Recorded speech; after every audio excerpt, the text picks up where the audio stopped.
मैं लेकर आया हूं आपके लिए सामान्य गणित, जो बहुत ही आसान तरीके से। तो अपन पिछले वीडियो के अंदर आरोही क्रम पढ़ रहे थे और अपन आरोही क्रम की परिभाषा और कुछ उदाहरण भी जाने।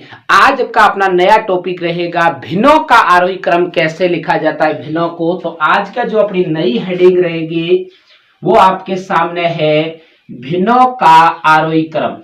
किसका रहेगा? भिन्नों का आरोही क्रम। भिन्नों का आरोही क्रम। अब देखो भिन्नों का आरोही क्रम कैसे पढ़ेंगे, उससे पहले मैंने आपको आरोही क्रम की परिभाषा बता चुका हूं कि ऐसी संख्याएं जो छोटी या आरोही भिन्नों के आरोही क्रम की भी अगर परिभाषा बात की जाए तो ऐसी भिन्नें जो सबसे छोटी भिन्नें सबसे पहले और बड़ी भिन्न उसके बाद में। भिन्न को कैसे लिखा जाता है मैंने पहले भी आपको बताया था कि भिन्न बराबर लिखा जाता है अंश बट्टे हर। क्या लिखा जाता है? अंश बट्टे हर। और आरोही क्रम के अंदर एक चिन्ह चलता है, वो चिन्ह चलता है छोटा है का चिन्ह चलता है। कौन सा चिन्ह चलता है? छोटा है। छोटा है का मतलब ये हुआ कि इधर जिस तरफ मुंह बंद है उस तरफ छोटी संख्या आएगी और जिस तरफ मुंह खुला है उस तरफ कौन सी संख्या आएगी? बड़ी संख्या आएगी। तो आज आपके सामने भिन्नों के मैं कुछ उदाहरण लेके आ रहा हूं। जैसे कि आपके सामने उदाहरण नंबर 1 आ जाए कि 3/2 प्लस या कोमा लगाओ 3/2 कोमा 1/2 कोमा 5/2 कोमा 7/2 को आरोही क्रम में लिखो। आरोही क्रम में लिखो। अब देखो इसको आप आरोही क्रम में किस प्रकार लिखोगे। आपके सामने भिन्न आ गई कि 3/2 कोमा 1/2 कोमा 5/2 कोमा 7/2। बहुत ही आसान तरीका है, बस केवल आपको तो तरीका समझना है। अगर तरीके समझ गए तो भिन्न तो कोई भी आ सकती है, कोई जरूरी नहीं कि ये का ये उदाहरण आए आपके सामने, कोई सा भी आ सकता है। लेकिन जो करने का जो तरीका रहेगा वो क्या रहेगा? समान ही रहेगा। अब देखिए, अब आपको सबसे पहले यह करना है कि भिन्न के अंदर विशेषता क्या है। जो दी गई भिन्नों के अंदर विशेषता कोई है या नहीं? हाँ, विशेषता है बिल्कुल। कौन सी है? क्योंकि हर सबका समान है। क्या है? हर समान है। अब देखो जब भी हर समान होता है तो आपको पता है कि सबसे बड़ा अंश ही बड़ी भिन्न कहलाती है। सबसे बड़ा अंश इसमें कौन सा है? 3, 1, 5, 7 में से 7। तो इसका मतलब 7/2 सबसे बड़ी भिन्न है। बस ये आपको ट्रिक याद रखनी है कि जिस भिन्नों का अगर दिए गए उदाहरण में से अगर हर समान है तो ऊपर की संख्या मतलब कि अंश वाली संख्या सबसे बड़ी संख्या ही सबसे बड़ी संख्या कहलाती है। अब देखो इसको कैसे लिखना है? आरोही क्रम। क्या लिखना है?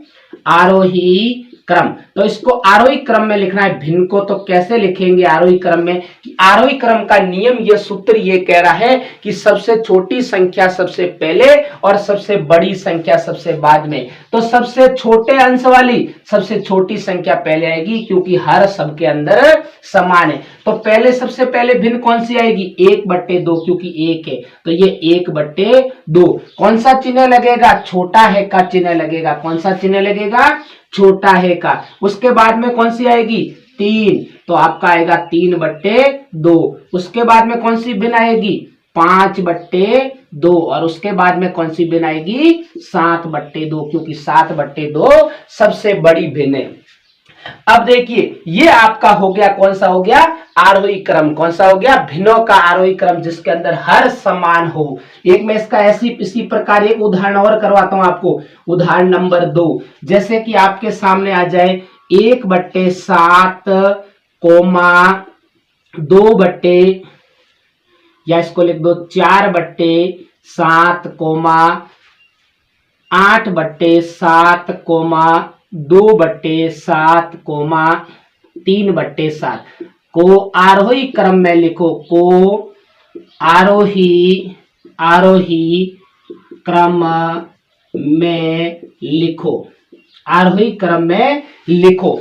अब देखिए आपके सामने नियम वही रहेगा, मैंने पहले भी बता चुका हूं कि आपको एक एक टाइप के दो दो उदाहरण करवाऊंगा और बाद में तो आपको प्रयास करना है। अब देखिए इसके अंदर भी क्या लिखना है, आपको आरोही क्रम लिखना है। तो सबसे पहले आप लगाओगे कि आरोही क्रम।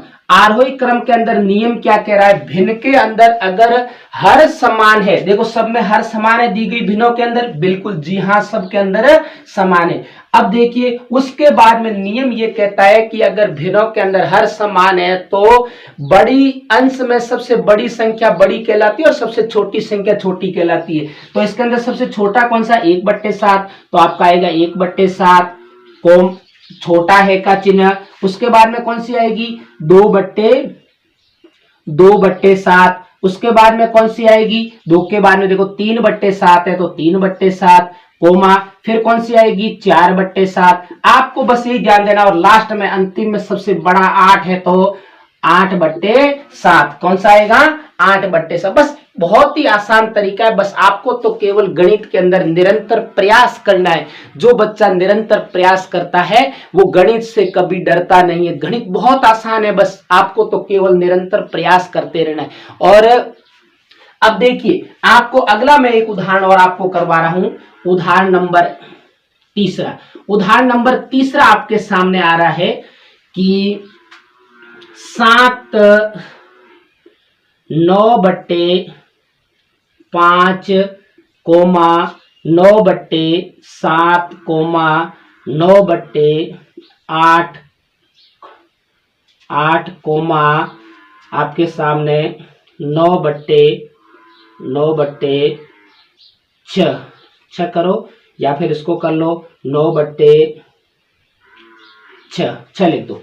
अब देखो ऐसी भिन्न आ जाए और आपको कहे को आरोही क्रम में लिखो। किस क्रम में लिखना है, आरोही क्रम में लिखो, आरोही क्रम में लिखो। तो इसको किस प्रकार आप लिखोगे, अब देखिए। अब पहले तो अपन के अंदर हर समान आ रहा था, अब आपको जो दी गई भिन्नों के अंदर एक विशेषता देखनी है कि क्या कोई विशेषता दिख रही है। जी हाँ बिल्कुल विशेषता दिख रही है। कौन सी दिख रही है, क्योंकि इसके अंदर अब अंश समान है। अब की बार कौन सा समान है, अंश समान है। तो बहुत ही आसान है, बस इसका भी तरीका, बस आपको कोई लसप नहीं लेना। मैं बाद में वैसे भी बताऊंगा कि अगर इनका अंश व हर समान नहीं हो तो इसको किस प्रकार आरोही करेंगे, वो मैं अगले वीडियो के अंदर आपको बताऊंगा। पहले अपन इसको देखेंगे आज इन दोनों टाइप को। ये फर्स्ट टाइप हुई आपके, और ये कौन सी टाइप हुई आपकी, सेकंड टाइप। सेकंड टाइप और थर्ड टाइप में मैं कॉमन तरीका आपको बताऊंगा कि आपको अगर मान लीजिए अंश या हर कोई समान नहीं है तो किस प्रकार आप आरोही और अवरोही क्रम में भिन्नों को लिखोगे, वो भी बताऊंगा। अब देखिए इसको अपन को लिखना है कौन से क्रम में लिखना है, आरोही क्रम। बस मेरी एक बात आप याद रखना है, इसके अंदर एक बात अगर याद रख ली तो आप इसको भी आसानी से कर सकते हैं। इसका क्या है, देखो इसके अंदर कौन सा समान है, अंश समान। जब भी अंश समान होता है तो आपको एक बात याद रखनी है कि जब से छोटा ही सबसे छोटा हर ही सबसे बड़ी भिन्न कहलाती है। ऐसा नहीं है कि सबसे छोटा है ये छोटी भिन्न, उसके उल्टा है। इसके अंदर छोटी संख्या सबसे बड़ी संख्या और सबसे बड़ी संख्या सबसे छोटी भिन्न कहलाती है। बस यही तरीका आपको याद रखना है। तो इसके अंदर देखिए सबसे बड़ी संख्या कौन सी होती है, प्लस 5, 7, 8 और 6। 8 सबसे बड़ी है, इसीलिए सबसे छोटी भिन्न कौन सी कहलाती है, 9/8। कौन सी कहलाती है, 9/8। उसके बाद में छोटी कौन सी है, 9/7। तो आपको हेडिंग लगा 9/7 लिखना है। और उसके बाद में कौन सी है, 9/6, तो ये 9/6। उसके बाद में कौन सी है, सबसे छोटी कौन सी है, 9/5। तो ये सबसे बड़ी भिन्न कहलाती है। क्या कहलाती है, सबसे बड़ी भिन्न। बस इसका उल्टा है, आपको जो सबसे हर के अंदर छोटी संख्या दिखे, अगर अंश समान है और हर के अंदर छोटी संख्या दिखे तो आपको बिना सोचे समझे सबसे बड़ी भिन्न उसको मानना है। कैसी भिन्न मानना है, बड़ी। और सबसे बड़ी हर वाली संख्या को सबसे छोटी भिन्न मानना है। अब देखिए इस प्रकार आपको भी कुछ ऐसे उदाहरण लेने हैं और उदाहरण लेके इस प्रकार प्रयास करना है। कल मैं आपको इसी का आरोही क्रम का जो तीसरी टाइप है वो करवाऊंगा कि अंश और हर अगर कोई समान नहीं हो तो उसको किस प्रकार आरोही और अवरोही क्रम में लिखा जाता है। तो आपको मेरा अगर पढ़ाने का तरीका अगर अच्छा लगे तो मेरे चैनल को सब्सक्राइब जरूर करना और आगे भी शेयर करते रहना।